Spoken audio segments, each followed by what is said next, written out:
pasitairau dėl to alergiškumo B grupės vitaminams.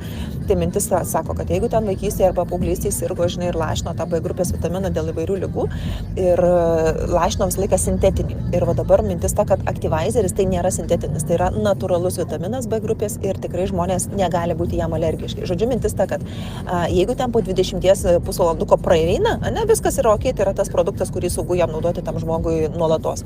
Jeigu taip nutinka, kad nepraeina, ar ne, ten valanda ir toliau, tai tada ok, tada gal tai ir ne kažkokia reakcija, kur visgi žmogus geriau tegul nevartoja.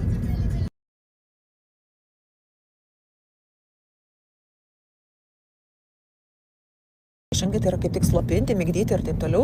Tai vyksta todėl, kad tada yra organizmas išsibalansavęs ir žmogus yra pametęs tą savo tokį balansą, daugiau dirba ir stimuliuoja save su kava, su alkoholiu, su dar saldumynais ir taip toliau. Tai vat irgi parodo, kad šitoje vietoje jam reikėtų biškį atkreipti į save dėmesį. Būna ir tokiu atveju, kad vieniems nepasimato to raudonio, o kitiems pasimato. Tai vat mintis ta, kad jeigu yra viduje organuose kažką, ką reikia tvarkyti, tai pirmiausia tenai ir nueis Activizeris, ten tose vietose, kur gydymo reikia.